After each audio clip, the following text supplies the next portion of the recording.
안녕하세요. 오늘의 사연 지금 바로 시작해 볼게요. 술 때문에 어디 가서 말도 못할 큰일을 겪었던 추억이 생각나서 저도 한번 저의 이야기를 해보려고 합니다.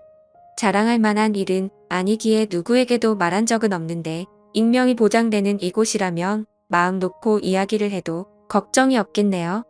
벌써 몇 년 된 이야기이고 자세한 부분은 기억도 가물가물해서 잘 나지를 않습니다. 당시 만나던 여자친구와 있던 일화인데 그 여자친구에게는 여전히 비밀로 간직한 이야기이긴 하지만 지금은 알고 있지도 않을까 그런 생각이 드네요. 술 취하면 개가 된다는 말이 딱 저를 위한 말이라고 생각했습니다.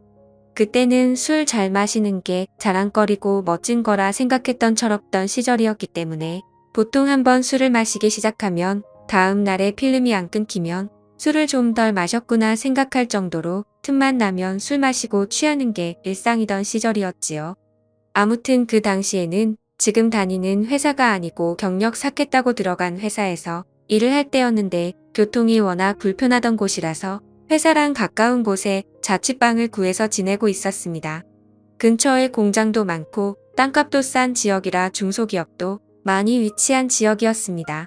그리고 가까이에 대학교가 딱 한 개 있었는데 어떻게 근처에서 술 먹다가 알게 된 여자하고 이렇게 저렇게 잘 풀려서 연애하는 사이가 되었습니다. 여자친구는 그 학교에서 공부를 하던 대학생이었고요.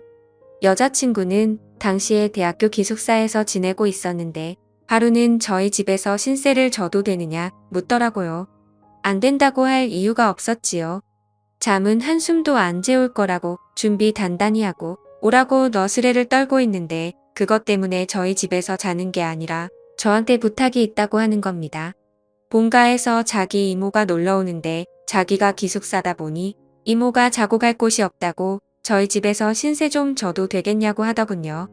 당시 제가 자취하던 게 어쩌다 보니 좋은 조건으로 트럼 자리 빌라를 빌려서 살고 있었는데 방이 하나가 비다 보니 그 방에서 자기를 자기 이모와 같이 하루만 재워줄 수 있냐고 묻더라고요. 김이 새기는 했는데 그날만 날도 아니고 이렇게 여자친구 한번 집에만 들여서 재워주면 저한테도 앞으로 나쁠 게 없고 자연스럽게 우리 집에서 자고 가라는 말을 할 수 있겠다 싶어서 그러라고 했습니다. 이모라고 해서 저는 엄마뻘 되는 사람이 올 줄 알았는데 이모가 무슨 언니라고 해도 무방할 정도로 젊은 사람이라 놀랐습니다. 지방에서 나레이터 일을 하고 있다고 하는데 할아버지가 재혼을 하면서 늦둥이로 가진 이모라서 나이 차이가 자기랑 얼마 나지 않는다고 하더군요. 거기에 할아버지 부탁으로 어머니가 이모를 아기 때부터 돌봐주면서 자기랑은 자매나 마찬가지로 지냈다고 하더라고요. 나레이터 일을 해서 그런지 미모도 미모인데 춤을 춰서 그런가 군더더기 없는 모습이 인상 깊었습니다. 여자친구한테 지나가는 말로 너네 이모가 너보다 더 이쁘다라고 농담 한마디 건넸는데 여자친구가 질투를 한 건지 제 등짝을 세게 때리더라고요. 아무튼 여자친구도 미모가 어디 빠지는 사람은 아니었는데 모델급 정도 되는 여자 2명을 끼고 돌아다니니 주변 남자들이 저를 부러워하듯 쳐다볼 정도였습니다. 물론 그 시선이 제가 아니라 눈부시게 예쁜 두 여자한테 향한 것이겠지만 왠지 그 두 여자들과 같이 있는 저를 시기 질투하는 듯한 느낌이 들어서 왠지 모르게 어깨에 힘이 들어가더구며 누가 뭐래도 그 여자들하고 같이 걷고 있는 건 다른 사람이 아니라 바로 저였으니 말이지요. 아무튼 같이 근처에 있는 호프집으로 가서 간단하게 술을 한잔 했습니다. 여자친구 이모한테는 멀리서 여기까지 무슨 일이냐고 물었는데 여자친구가 지금 자기가 구상 중인 사업이 있어서 그것 때문에 이모가 도와주러 온 거라고 하더라고요. 지금이야 인터넷에서 아무나 장사할 수 있게 플랫폼이 잘 되어 있지만 그때는 그렇지 않았습니다. 그리고 인터넷 쇼핑 사업이 대박을 칠 수 있는 사업 아이템이라는 인식이 막 자리 잡기 시작한 때였기도 했었고요. 여자친구는 안목이 있고 여자친구의 이모는 나레이터 일을 하는 만큼 옷대가 좋고 키도 크고 길쭉길쭉했기에 여자친구가 쇼핑몰을 차리고 여자친구 이모가 모델을 하는 식으로 해서 옷 장사를 한번 해보고 싶어서 사업 구상을 해보려고 불렀다 하더군요. 저도 마침 회사에서 하고 있던 일이 판매업 관련이고 유통 전반적인 부분에 대해서 제가 지식이 있었기 때문에 제 의견을 물어보고자 제 도움도 필요해서 상해 한번 해보고 싶어서 자리를 만든 거라 하더군요. 거기에 당시에 제 취미가 사진 찍는 거였거든요. 인물 사진은 찍어본 적 없었고 취미 삼아 출사를 나가서 들꽃 같은 거 찍는 게 전부였긴 했지만 제가 고성능 카메라도 가지고 있어서 셋이 한번 잘해보자고 하는 이야기였습니다.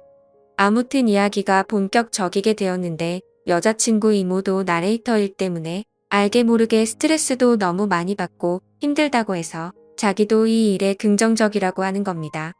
그렇게 그날은 간단하게 한잔하면서 이야기를 나누게 되었고 여자친구 이모가 짐 싸들고 이 동네로 이사를 오기로 했습니다. 술이 애매하게 취해서 아쉽긴 했는데 그날은 여자들이 제 집에서 잠도 자고 가기로 되어 있으니 너무 무리해서 마시지는 않기로 했어요. 그런데 막상 여자친구 이모가 짐 싸들고 올라왔는데 지낼 곳을 따로 알아보지도 않고 무작정 올라온 게 화근이었습니다. 여자친구도 이모가 아무런 준비도 없이 올 것이라고 생각을 못했는지 어떻게 해야 하나 고민하더라고요. 하지만 결국 어떻게 되었겠습니까? 제 생각엔 애초에 여자친구 이모도 그렇게 할 생각으로 아무것도 알아보지도 않고 올라온 거라는 생각이 들었습니다. 저희 집에서 지낼 작정을 하고 온 거죠. 여자친구는 기숙사 생활을 하고 있었지만 아무리 자매처럼 자라온 이모라고 해도 남자친구 집에 이모를 살게 하는 건 아니라고 생각했는지 기숙사 짐 빼고 와서 저희 집에 같이 살림을 차렸습니다. 여자친구는 거실로 쓰는 곳 구석에서 지내기로 하고 저는 큰 방, 여자친구 이모는 작은 방에서 이렇게 세 사람이서 같이 지내게 되었지요. 저는 회사 일이 있었기 때문에 많이 도와주지는 못했지만 두 사람이서 아주 열심히 하는 것처럼 보이더군요. 원래 혼자 지낼 때는 집에서 반주도 자주 했는데 같이 살게 되면서 술을 못 마시게 되니 그게 참 불편했습니다. 이제 어느 정도 여자친구 사업이 가닥이 잡히고 시범 케이스로 몇 개 물건을 팔아보기 위해서 제가 사진을 찍어줬습니다. 인물 사진은 처음 찍어보긴 하는 건데 카메라 안에 담기는 여자친구 이모의 미모가 보통이 아니더라고요. 아무튼 그렇게 시범타로 물건을 올려서 팔기 시작했고 예상외로 반응이 좋아서 몇 번 안 되긴 했지만 물건을 전부 매진시키게 되는 기염을 토하게 되었습니다. 그때는 아주 사업이 잘 될 거라고 잔치 분위기였고 그 분위기에 술이 빠질 수는 없었지요. 기쁜 날이기도 하고 어쨌든 이 성공에 저도 한몫 보탬이 되었다 싶어서 고주망태가 될 때까지 술을 마시게 되었습니다. 그런데 술이 들어가니 그동안 참아왔던 게 한 번에 터지게 되더라고요. 셋이 지내게 되면서 그동안 해야 할 걸 못하고 지냈는데 여자친구 이모가 술이 약해서 잠을 자러 방에 먼저 들어갔거든요. 여자친구랑 둘이 술을 마시고 있다가 저는 기회만 보고 있었습니다만 여자친구는 그래도 이모가 있는데 어떡하냐면서 자꾸 거절을 하기 시작했습니다. 그러다가 여자친구도 저랑 더 술을 마셨다간 뭔 일이 나도 나겠다고 생각한 건지 자기도 이만 자야겠다며 저보고 방으로 들어가라고 하더라고요.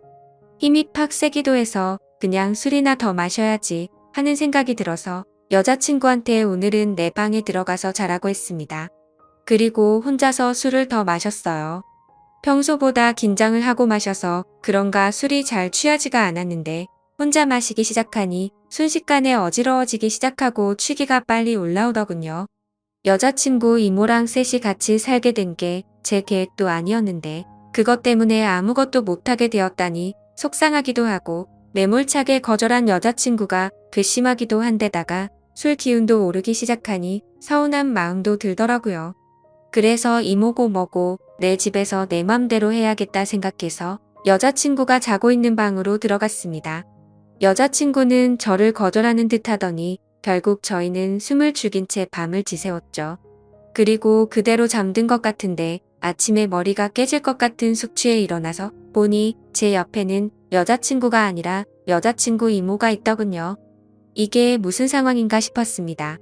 제가 술에 취해서 꿈을 꾸고 있는 건가 싶기도 하고 가만 기억을 되짚어 보니 여자친구 이모가 자러 간다고 방에 들어갔을 때 제 방으로 들어간 건가 싶은 기억도 나더라고요. 그리고 저는 당연히 여자친구가 제 방에서 자고 있을 거라고 생각을 하고 그 방으로 들어갔던 거고요. 저는 살금살금 아무 일도 없었다는 듯이 방에서 나와 거실에 있는 여자친구 이불 위로 몸을 숨겼습니다. 정말 술이 일찍 깨서 잠에서 일찍 깨어난 게 천만다행인 듯 싶더라고요. 여자친구 이모도 술에 골아 떨어져 있던 상황이었으니 속으로는 제발 기억을 못하고 있기를 기도하고 있었습니다.